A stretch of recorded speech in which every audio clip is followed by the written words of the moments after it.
Good evening and welcome. My name is Rudy Page, and welcome to another session of our A Chapter from My Life and Book. And I'm so pleased today that we've got Dr. Carlton Brown. He's the author of the Black Entrepreneurs Report. Carlton, great to see you. Hi, Rudy. Great to see you as well. And thank you for the invitation and the opportunity to be with you today. No problem, no problem. So, Carlton, tell us a bit about yourself and your background. Oh, that's an extensive question, Rudy. Not too long, So, that's all right.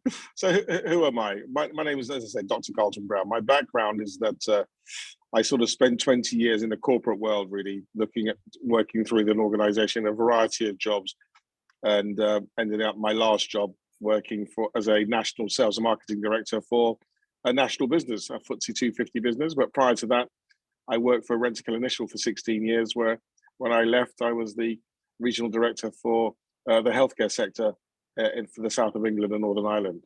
Okay. So that was my sort of corporate career. Mm-hmm. Since then, I've gone on to become a consultant, and that's what I've been doing for 17 years, where I work with SMEs and corporates. So we're from a range of different topics. So we look at strategy, whether that's sales or marketing, and diversity and leadership. So my background in terms of my research, in terms of my PhD, I focused on performance and peak performance. So I looked at a collection of different areas, from leadership to training, to culture, to organizations, emotional intelligence and motivation, to try and understand why and what makes an individual perform at their optimal best within an organizational context. So that's the kind of areas I kind of working within my space. But in addition to that, I've written sort of several academic papers around corporate supply chain, diversity engagement, and some of the challenges that the African Caribbean community specifically experience within that space. Okay. So I'm an entrepreneur, I'm an academic, and also, an author of a couple of books as well. So that's sort of a brief synopsis of my background. And your family background? Yeah, family. My parents are from Jamaica. Okay. May they rest in peace. But my mum's from a place called Linstead. Okay. Where the best food and market is, as we know, in the whole of Jamaica. My heritage is Jamaican. Okay, great. So this report that you've written, Black Entrepreneur Report. So what are some of the challenges that African Caribbean diaspora face when doing business? It's a wide-ranging series of challenges that are experienced by the African Black Caribbean diaspora. Mm. So give you some context. Why did I do the report? The report started. I looked at the report in 2021. That's when it was eventually published. But prior to that, I wrote 3 years ago a report on diversity and corporate social responsibility, and looking at how difficult it was for corporations to look at whilst they have a policy, does that policy really mean about when they talk about social engagement and they talk about social enterprise and being socially responsible, does that actually translate or manifest into real action? And what I found 4 years ago, when I wrote that first academic report, there was a disparity, there was a disconnect between what people were saying and to what was actually happening. So if I'm an entrepreneur and I've got a business, let's say I supply, graphic design, or I'm an architect, or I'm an engineer or an IT person, and I wanted to go to a corporate organization and pitch for some business, or for the NHS as an example, how easy was that for me to get access to that opportunity? And the reality was it was very difficult. And in quite some cases, it was almost impossible. And I'll come on to why that was the case and what some of the challenges were. So later on, I said, well, actually, has anything really changed? So that was me looking at it from a theoretical conceptualization basis. But what I really wanted to get to is, let's go and ask Black African Caribbean diaspora directly. What are their challenges? So not only was I just looking at the literature, what was in the press, what's in the media, what's on the Office of National Statistics, looking at various reports and understanding all of this stuff, what was actually going on, and what were they telling us? And so then I wanted to find out from the African Caribbean, Black African diaspora themselves, and then compare the two. Mm-hmm. So what was the literature saying? The first thing, what was the literature telling us? Well, the literature was telling us that we have difficulty gaining access to finance to run a business. We have lack of access to mentoring and coaching. We have lack of access to training. We were short of what we call social capital and networks. So social capital is that equity, the thing that you can get by having resources and people in places or positions that can actually enable you to get access to opportunities. And we were lacking in those areas. So we had lack of training, lack of mentoring, lack of social capital, lack of finance, which is critical, lack of mentors within that space, lack of access to opportunities and networks. So there were a variety of different things going on, really, in this context.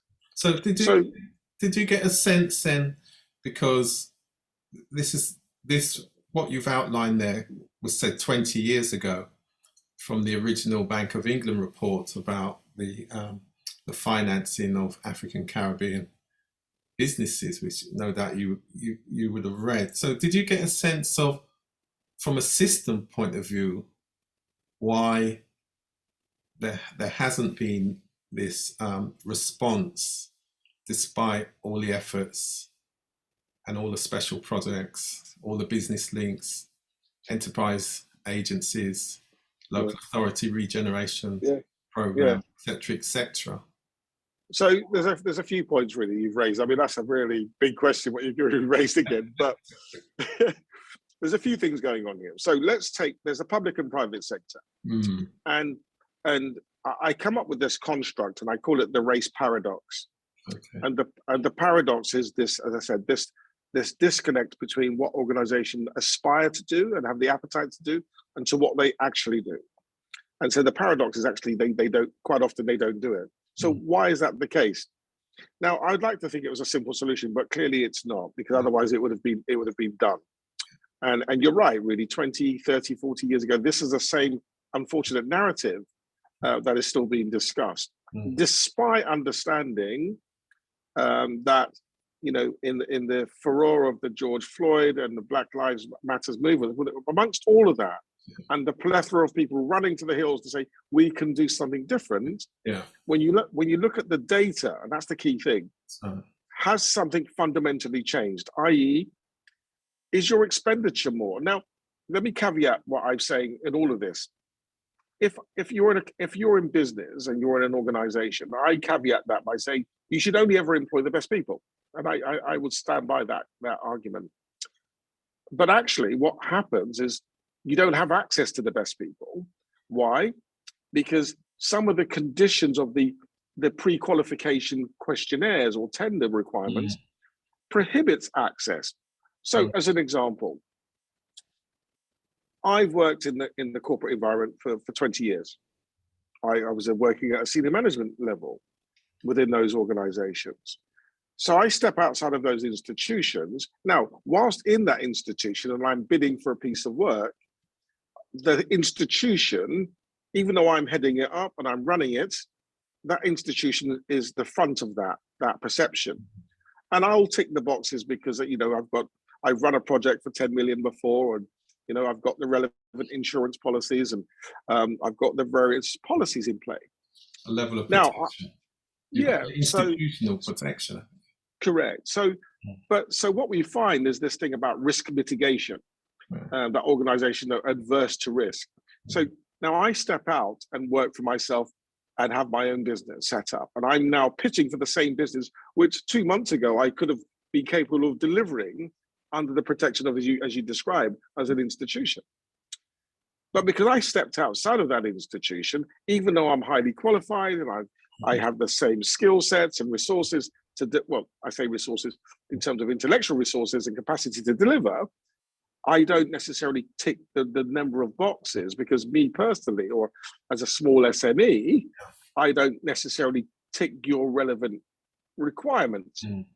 So therefore I'm excluded from the pre-qualification questionnaire. So that's the challenge. So when I caveat what I said is that you don't have access to the best talent, it's not because sometimes you don't want to have access to the best talent. Actually, they're excluded in the first part of the race. Yeah, because they're not able to enter the race. Also, that statement suggests that we live in a meritocracy. Yeah.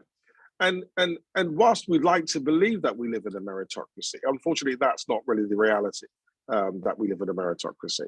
And that's part of the paradox. We like to believe we have these policies that is a mitigator of risk in terms of saying, look, actually, we've got this counterbalance of policies, or we've had training about diversity. So that's one area in terms of looking at qualification of questionnaires and tender qualifications. That's one aspect.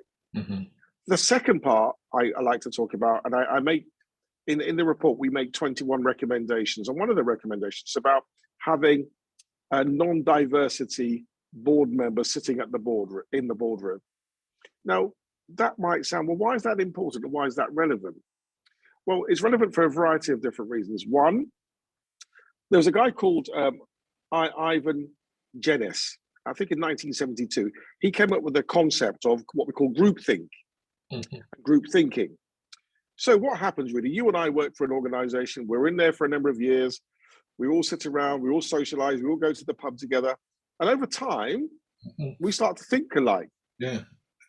So when we come to make a good decision, really, over time, we actually start making the same decisions. Yeah, certain conventions. There's certain conventions now, aren't there? Certain conventions, certain forms of wisdom, whatever it might be, and we want to make sure we coalesce and they all come together. Similarly, there's when we talk about unconscious bias, there are a variety of different types of bias, and one of them is called conformity bias.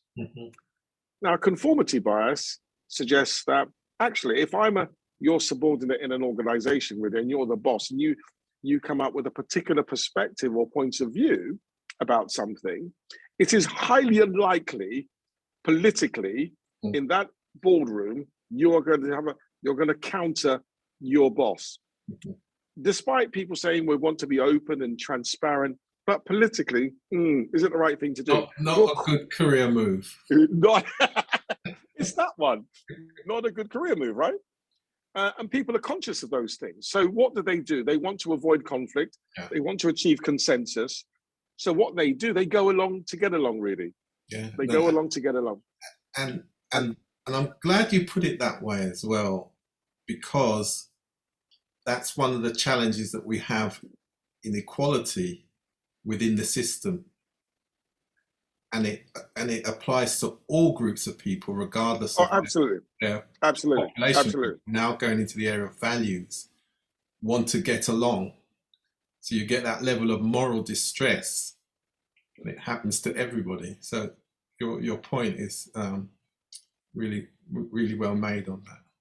Yeah, so this conformity, this wish to want to get along, to go along to get along. Yeah. So you've got group thinking at play, you've got conformity. Then we have things such as perception bias. So you and I know about stereotypes. That a stereotype has been described academically in one place, that a stereotype fills a void within someone's knowledge. It's a way of thinking based on some prehistorical knowledge from somewhere, some notion of how a group of people used to be like. And I can remember in the UK, they used to say about African Caribbean players in the 70s, they wouldn't play football in the cold. In the cold, yeah. They weren't good in the cold. Yeah. Now, but we still score goals in the cold. So no, but it's just this real weird disparity how people think, and sometimes, sadly. So you've got perception going on with a whole host of stereotypes. You have this argument about group thinking. You have conformity bias, and you have culture. And organizational culture is so deep and pervasive Now, remember, there's a guy called Gert Hofstede that says culture is the collective programming of the mind that distinguishes one group from another. So, and he's talking about programming. Yeah. So if you're programmed to think a particular way, over time, when you think about all of these different variables sitting in the boardroom, and I'm talking about procurement here, decision making. Okay, so I want to make a purchasing decision. You are impacted by these factors.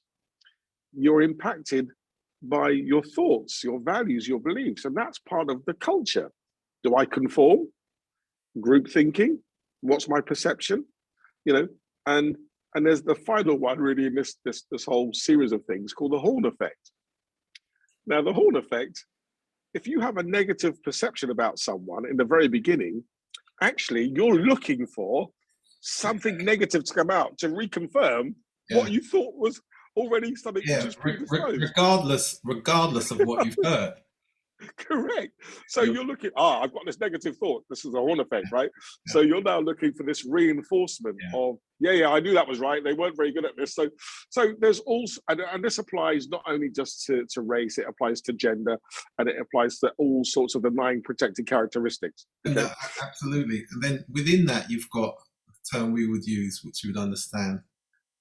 The barriers are carefully constructed and protected. Yeah.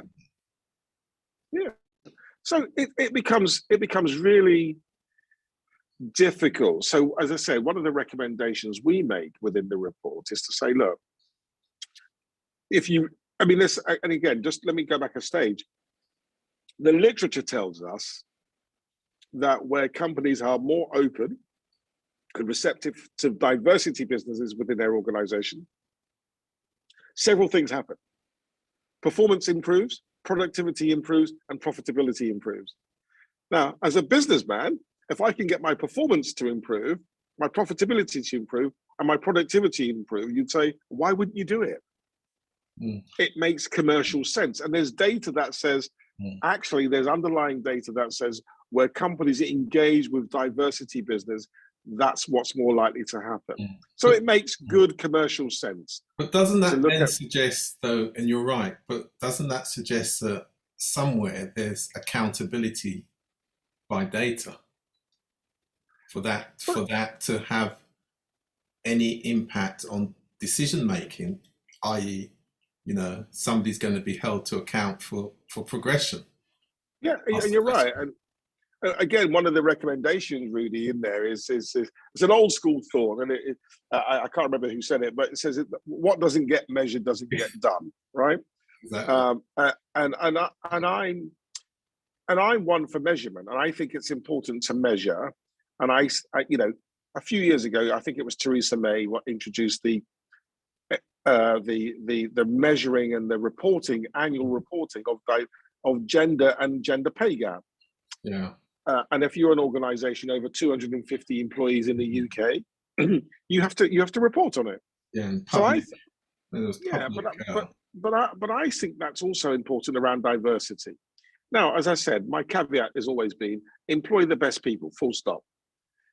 Regardless of who you are. Yeah. But if you don't have access to all the best people, then you're actually you're not giving yourself as an organization the best opportunity. You're not allowing the best opportunity for innovation, creativity, and profitability, because you may find that you can get a great organization that can do something, can add greater value to your organization, maybe at a reduced cost.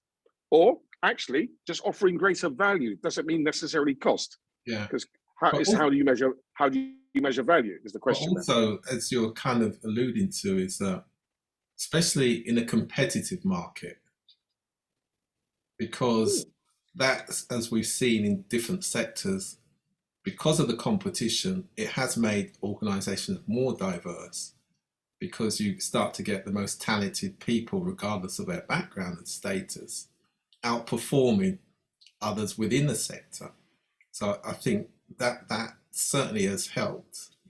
You can look at different professional services sectors. We won't go name names as such, but because of that bottom line of competition, where some of them have been innovative and being able to bring all cultures and backgrounds together.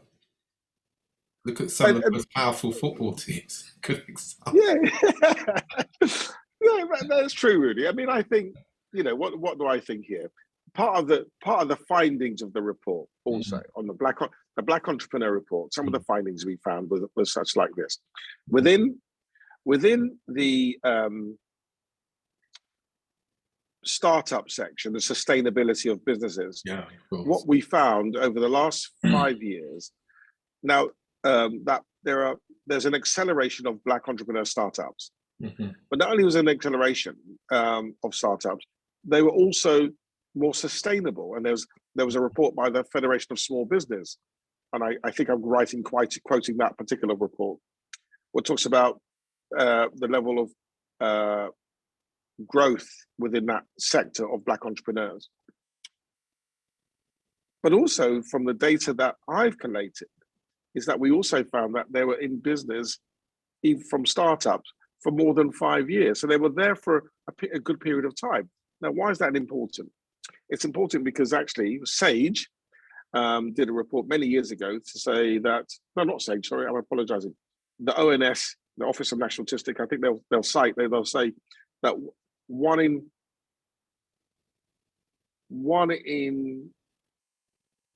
like 50% of businesses fail within the first 5 years, okay, in terms of failure rates.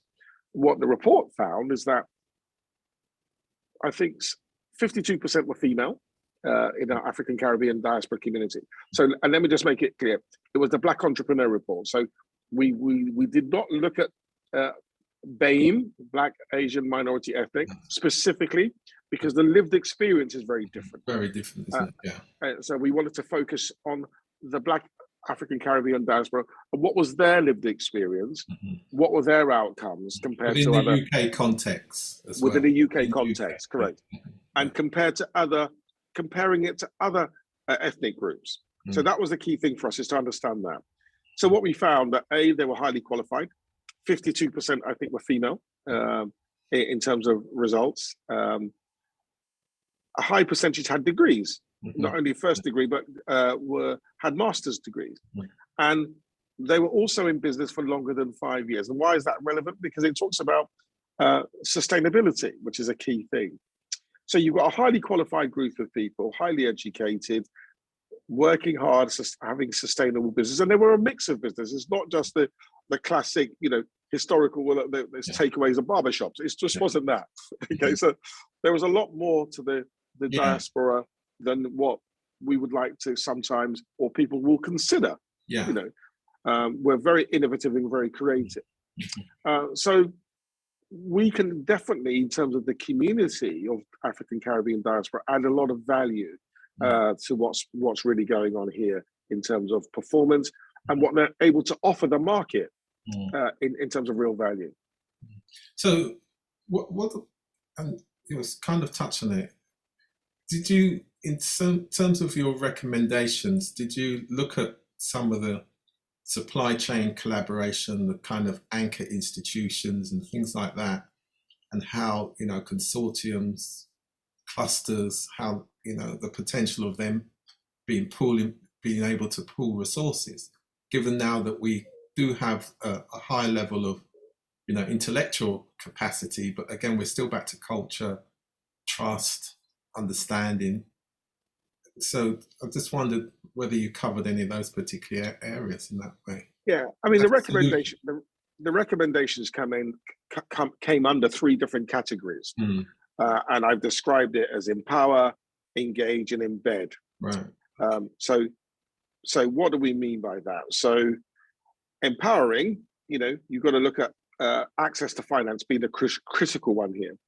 No business can operate for growth without leveraging capital and having financing available. But when you go through that door, really, so you have to look at some of the other social constraints. Yeah. So in the Black African Caribbean diaspora, when we look at the housing sector in the UK, for example, in terms of capital and ownership, our ownership capacity is not at its highest. So the consequence of that, if I go to the bank and say, can I borrow some money? The first thing they say to me, what capital do you have? Or what what do you have to I say capital, it's not capital, is the security. What security do you have? Yeah. And if you don't have that security, there's a risk factor to them in terms of the banking and finance sector. So you're a high risk, so you're less probable to want to get finance in the first instance. But quite often, what the Black African Caribbean diaspora was saying, in some instances, they didn't feel it was worth asking. Yeah. Cool. Because they felt they wouldn't get anywhere because of this historical context. Yeah. But those who were asking either found it extremely difficult to get finance or didn't get finance, or in some cases, clearly some people did get finance, don't take me wrong, but it was more difficult. Yeah. So one of the talk in terms of empowering, it's about organizations looking at what they think in terms of how do they lend, and looking at their risk mitigation matrix and saying, well, how can we look at this in general terms? Now, I get it. If you're a bank, I don't want to lend money like in 2008 downside, where we had this subprime market where people just lending money on no validation behind that lending. That doesn't make common sense. That's not good practice. That's not good business. But what you can be saying is, look, there's a profile of people here who are doing well, have sustainable businesses, and how can we work with these individuals from a diversity perspective? Because they may not have all of the lending criteria, which is traditional to the market. Interestingly enough, I mean, did you look at the other side, that it's well known that the community has a lot of savings, though? The same community that are seen as a risk have a lot of savings within the financial system. But yet on the other side are seen as a risk when it comes to the use of that capital. I don't know. It's a real strange concept in that respect. So access to finance was one of the empowering areas we talked about. But similarly, I talk about the risk matrix alongside the pre-qualification tender. Now, I give an example of that, and I talk about embedding change here. So as I said, it's about empowering, engaging, and embedding change. So what change could a public or private sector make, as an example? Now, earlier on, I referred to this pre-qualification questionnaire. I've got to fill out the boxes to make sure that I meet the criteria for you to allow me in to tender for the opportunity. Not to win it, just to tender, to be part of the race. Yeah. I want to be part of that race. I want to get in there. But I can't get in there unless I qualify, right? But if I don't have 10, so an example might be, do you have 5 years experience of working in the public sector? No, well, no, no. Well, there you go. I'm out of the race. It could be, do you have experience of doing a £5 million project? As an individual, no. But in my corporate life, absolutely, yes. So that's where you cut the rope. Now, so what happens over time, and I found in local government quite often, you'll find particularly their tier one suppliers, as they described in that space, tend to be people who know how to complete the qualification, have experience of doing it, have templates, and have people who are bid writers who do exactly that for them on a consistent basis. That's right. So they know how to navigate the system. Yeah. So what happens? They get through the door to start with. Yeah. So we're back to that system indifference, which. So what happens really over time? You get a repeat of the same players, homogenized players who come in and are rotating the wins. You know, we did them last time. We can't really do them this time, but these guys are close. Look, what about this one? And I'm simplifying it to a large extent. But in essence, your tier one suppliers tend to be people who you've used either in the past or have used currently or are happy to use in the future. Now, even if you're not able to mitigate risk in all sense, if the project is so valuable, but what you could say to your tier one supplier in terms of process and change, I would expect you to use or engage some diversity businesses within you're the tier one. And as part of my measurement with you, a part of my corporate social responsibility, Rudy, why don't you employ, and we expect you to see 20% or 10% of your business being diversity. And we've heard those announcements over the years, you know, and some organizations being heralded and trumpeted for their procurement practice, bringing smaller entities in and, supporting them? No, I'm sure some of them exist. Okay, Yeah.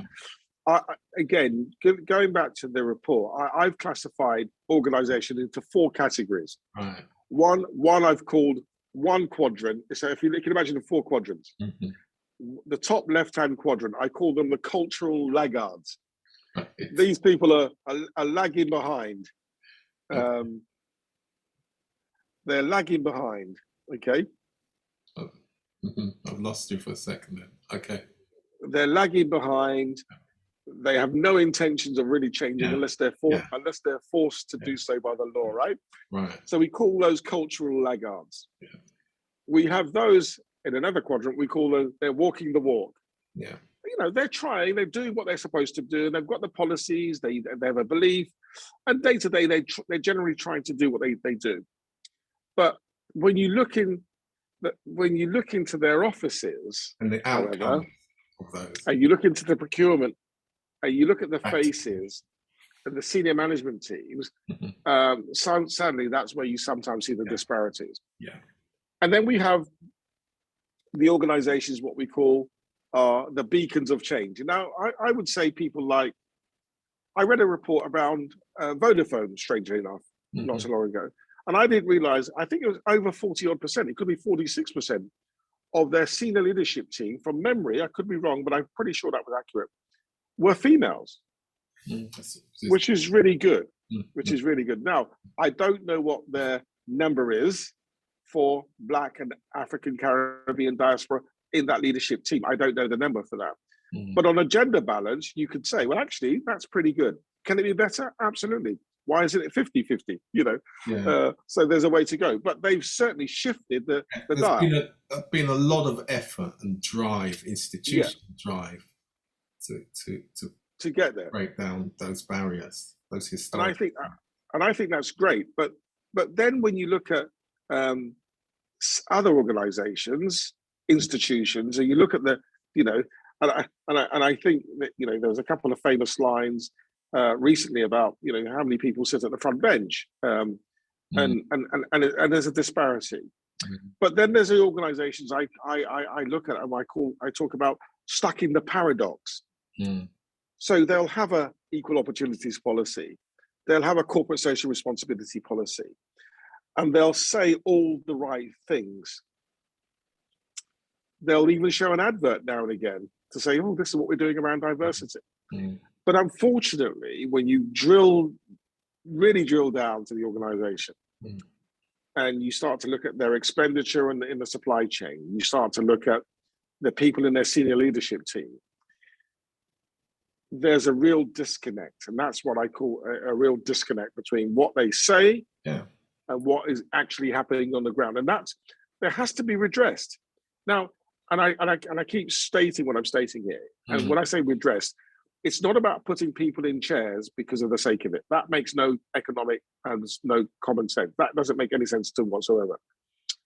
But what I fail to believe or to understand is that there are no highly qualified, competent, capable people from the diversity, with diversity backgrounds, from the Black African community, from the Asian community, from a gender perspective, that can't do jobs. I can't see that. Yeah. So it's about an appetite. It's about a culture. The will has to be there, and there's not yet any price, social, cultural, economic, public outrage price to be paid. And and you're right. I mean, some of it, when we talk about why change is so glacial, so slow, you have to say, well, some of it is structural and systemic. It's over time. It's generational. People quite often would not want to relinquish power. That's also a challenge. And there are cultural norms. I did some work with a university last year, and they have a high percentage of diversity students, a significantly high proportion of diversity students. But when you actually look at the leadership team within the organization who are making decisions around diversity, it was less than 10%. In fact, it was less than 5% from memory. So going back to my initial challenge here was, when you think about, I think it was Nick Hancock, when he was asked the question prior to his departure from a TV pundit, and they said, Mr. Hancock, can you tell us, what's the number of Black African MPs on the front bench? And he said, well, we've got a number of people. We have Priti Patel, we have Rishi Sunak, etc. And he carried on. And the pundit asked him the question again, and she was specific. How many Black MPs do you have on the front bench? And he sort of, bolstered and blistered and bumbled a little bit, and he came up with an answer. And then he said, well, we've got Kwasi Boateng before he was business minister. He said, well, he's around the table at times. He's around. And actually, the answer at that juncture was zero. There was none. But what he did go on to talk about, he said, well, at least we have diversity of thought. He said, that's what's most important. Now, I don't know how going back to my initial synopsis, we talk about thought process, people sitting around the table because there's conformity bias, there's the group thinking, and there's perception bias. You cannot sit around the table with having diversity of thought if you don't have diversity people around the table. It's as simple as that. So that's the dichotomy. You can't. And the same applies to organizations. You can't have that diversity unless someone has that complete different perspective.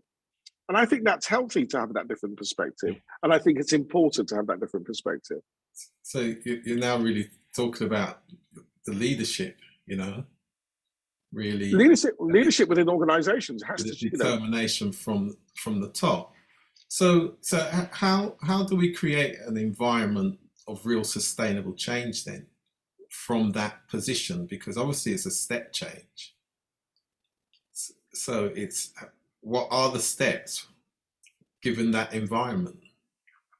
Well, I think really, I'd love to say that it's as I said, we made 21 recommendations in our report. But what are some of the potential changes? I would argue that you do have to come up with a different strategy for sure.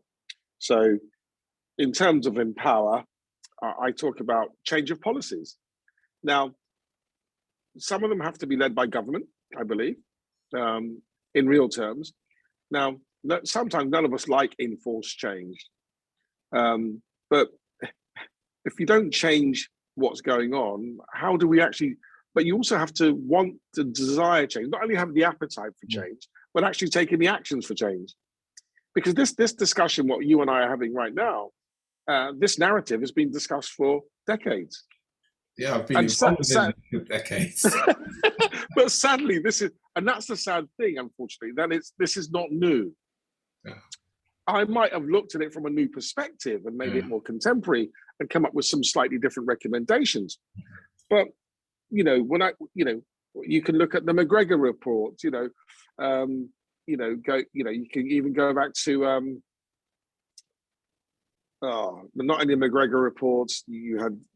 You can go even back to Scarman's report. And that was before my time. My time was like the late 90s with the Bank of England report and the business link and the construction industry, the lack of representation, etc., all those big institutions. So what happens with and I say this with a caveat as being an academic as well as a consultant, you produce the report, you read the report, and what happens to it?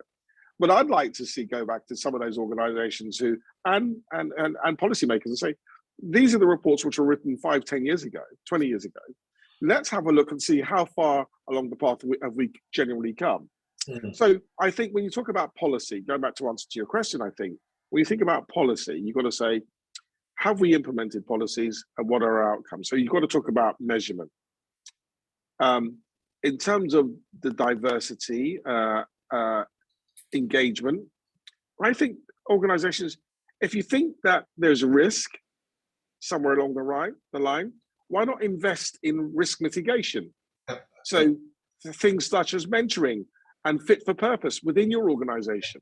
If you are truly an equal society, open and receptive institution who want and value diversity in real terms. See, one of the challenges, and I'll be interested in your perspective of this. So, for example, in terms of policy implementation now, so we get the report, we look at the recommendations, and then we say, right, having looked at the recommendations, these are the actions that we need to take to translate these recommendations into workable plans. Yep. And you get a set of people to do that. And as you know, over a period of time, people move on, and the culture resets itself very quickly back to where we were before. So it's not that the institutions haven't, it's the resetting. And you've heard, particularly as we've come through the pandemic, I won't name them, that major institutions have said that it's time to reset. And they have reset, they literally have reset to prior to the pandemic. Well, I think, I think it's really interesting about what you described as about resetting. One of the third area I talk about in the report, as I said, there are 21 recommendations, but it's broken down into categories. Mm-hmm. So we're talking about embed. Now, if you know, the old management theory, you know, when we talk about change management, you talk about people like Lewin and Cotter, and they say, you must embed change. Change must be embedded, right? So what does that mean? So if it's embedded, it becomes part of your culture. Mm-hmm. So culture should not, so don't forget, culture is pervasive, right? It's like the iceberg. The iceberg, you see a third of the iceberg above the water, which you can see, right? But the rest of it is below the water. Yeah. It's the 78, the 80%. That 80% has to be indoctrinated, a real cultural change at every single level. Exactly. That's the unseen strand that binds people together. So how are you going to unbind those strands? Well, you've got to engage people at all levels. That's the key thing, and they've got to be part of the solution at all levels. Yeah. And I go back to the conversation you had at the beginning, really. We said, well, the leadership team has to drive change in culture, but culture. It manifests itself. It goes through. It cascades down, and it not only cascades downwards, it also can cascade upwards. So, change has to be there in terms of people have to see senior managers which are female, senior managers which are black, senior managers which are Asian, and then they think it's possible for us to be there. It's not just an us and them. You've got to turn the pyramid upside down. But you know how difficult that is, psychologically. Yeah, but really, what we're saying here is, you know, it's got to be about action based. It cannot just continue to be a discussion. You know, I work with some organizations. So, well, we've had some diversity training, so that's it. We've watched a couple of videos, and we recognize what unconscious bias is. Yeah. But what the reality is this: if you hold a particular view about people, about whether that's about religion, about politics, when you walk over the threshold to the workplace, you don't leave those views at the front door. That's right. Subconsciously. And sadly, they still stay with you. They're part of your value mechanism. That's part of who you are. That's part of your makeup. Despite what the organization says, this is our policy, you need to adhere to this. You'll be trying to be compliant, but it doesn't stop you thinking about what you think or what you believe. It doesn't stop that. So you're conflicted with what to do. You'll try and do the right thing. And I think it was Apple. Apple do a diversity report every year now. And they recognize themselves. They said, look, we recognize that we were recruiting graduates from MIT who wore khakis and blue shirts.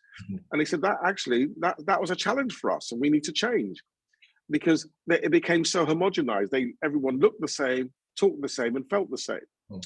So you need to have a system where you are promoting people across the piece into different roles. And I'm talking the right talent.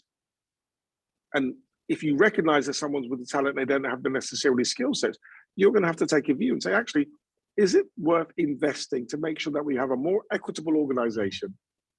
We develop skill sets, competency, and capacity within our own organization, that we can demonstrate clearly that diversity is important in real terms. Yeah, and that way we change the culture. Exactly, but positive action is allowed because you're not giving an advantage. You're recognizing there has been a historical disadvantage, so you can take action, mentoring, role modeling. Yeah, absolutely. People secondment opportunities, associate director opportunities, and things like that. So those types acting up, those types of appointments can be made, but they're not being made, are they?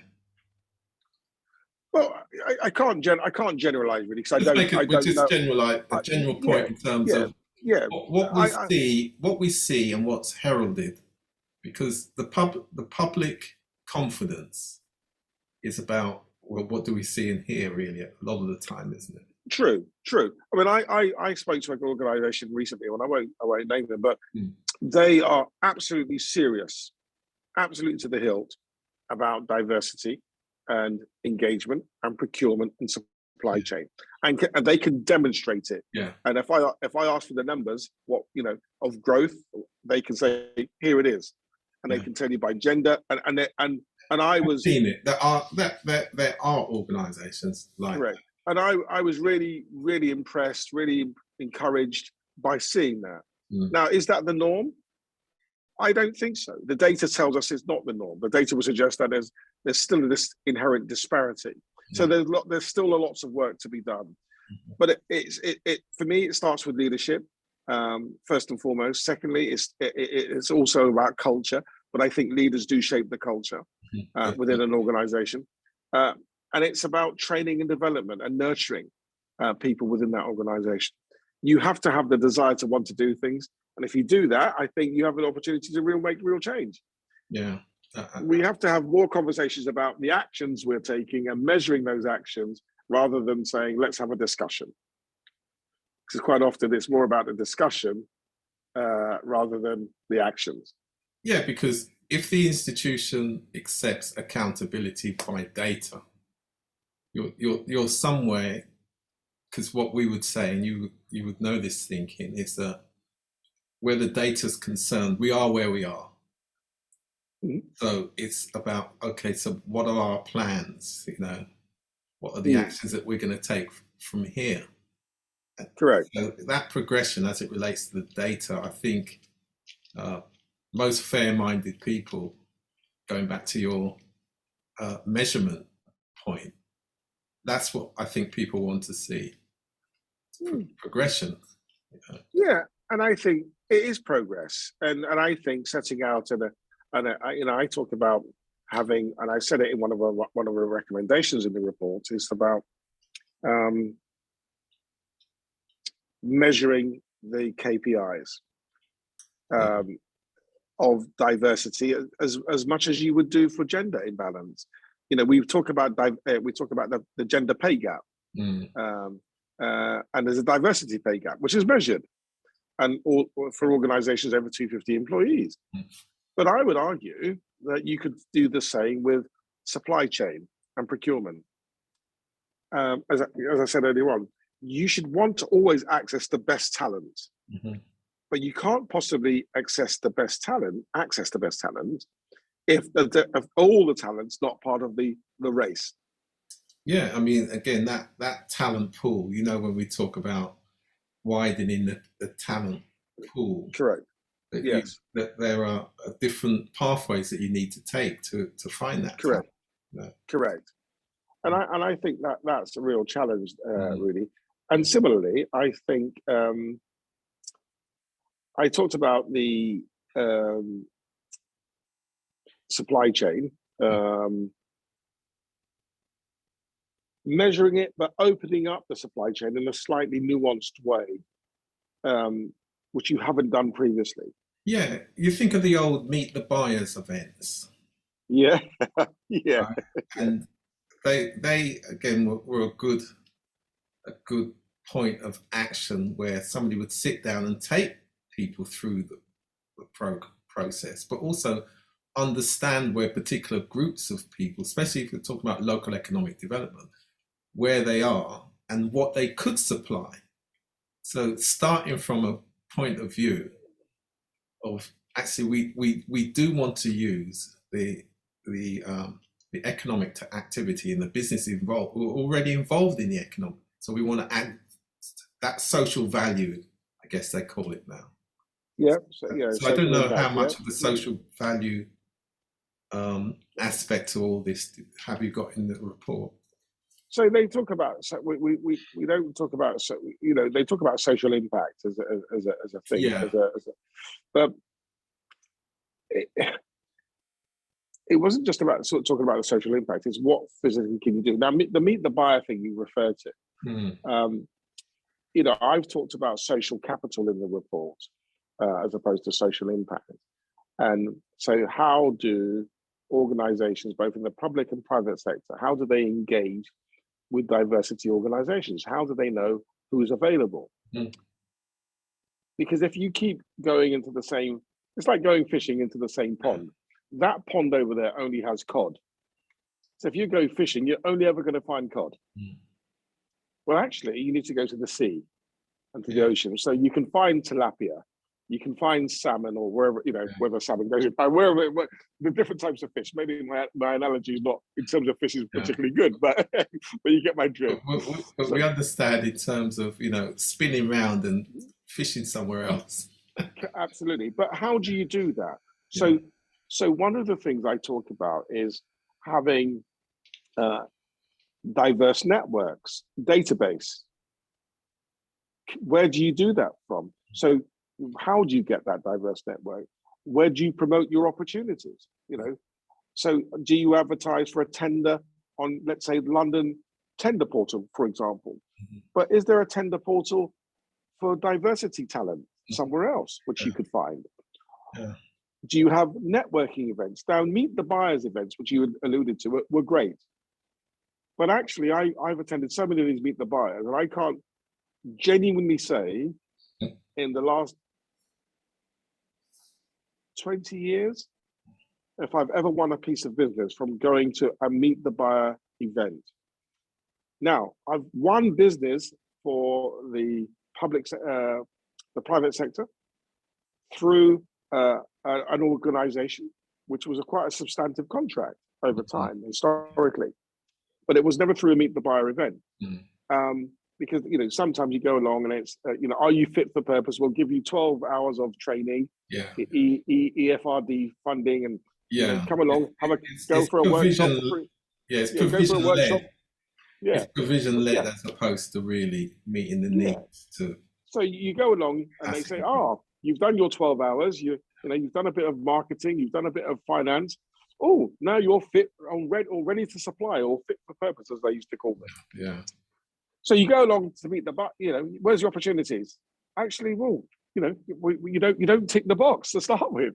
So in one respect, the local government might have put you on a training course for 12 hours, or a local agency, agency put you on this course for 12 hours, and you tick the box. Oh, you got your funding, and that's fine. You go to tender for a bit of business, even with the local government. Actually, you're not fit for purpose. So there's this disconnect. It's a parallel. It's a simultaneous. It's a dichotomy, isn't it? Yeah. So in the final few minutes, I guess if you can take us through your vision of the future now from where we are, I guess, because it is a substantial report. So we do have to, as we both know, pursue this equality question regardless of the challenges, because it's important for people to understand that you have to try. You still have to try. And there are good Yeah. people out. There are good people out there Oh, willing to without give any shadow of a doubt. opportunities based on And without any character. And you're a pro. without any shadow of a doubt, Yeah. I've got no qualms in saying that there are lots of great We've all organizations and benefited from institutions. that. We've all benefited Yeah. from that. That's why I really mentioned that as well. I think it's Yeah. important to say. No, and I think it's important, and that's why I talk, I'm very much solution led. Yeah. It's not just about moaning about, oh, there's some challenges, and they exist. They are genuinely and they're real. Yeah. Let's not make any illusions with that. Whether that's you're a female, whether that's you're from a diversity background, those challenges are real for you. And even the status within your own cultural group as well. Yeah. You know. So they are real challenges. However, having said that, there are companies out there who are busting their gut they recognize there are structural inequalities and challenges, and they want to change. They want to make real change. And they are doing that. And I call those people the beacons of change in the report. And they're real advocates. And that's great to see. But similarly, the data, the data doesn't lie, unfortunately. As I said earlier at the beginning, what doesn't get measured doesn't get done. So what do we need to do? I think, look, more needs to be done to tackle race inequality, okay, in business ownership. Because if you want a truly multicultural Britain that engages and embraces all ethnicities, not only is it morally the right thing to do, Rudy, it's also good for business. Absolutely. And as long as we get to understand that as a society at large, it's morally the right thing to do. It's good for business. If I can improve profitability, productivity, and performance by engaging with diversity business, why would we do it? The answer is you would. Yeah, and so also we need to engage more and to do more to try and perpetuate that narrative and take actions. It's real actions. It's not just having conversations. Whilst that's interesting and nice and warm and comforting, we need to say, actually, what do we really need to do if we want to be a really truly inclusive organization? What's good for our organization, which is good for society as a whole, and we can have a truly equality society. Yeah, and that was the point I was going to make around the whole economic well-being, the mental well-being, all these things that count when it comes to economic opportunity, of course. Excellent. So where can people get the report? If so you can download they want to read it. So you can download the report from our website. It's an open access report. It's www.aspire-consultancy.com, and you can download the report free of charge. Great. So Dr. Carlton Brown, author, management consultant, academic, Aspire Consultancy. Thank you very much for coming on to a chapter from my life and book. Thank you. Thank you, really, and it's been a pleasure. Thank you. Great fun. Thank you. Take care. Bye.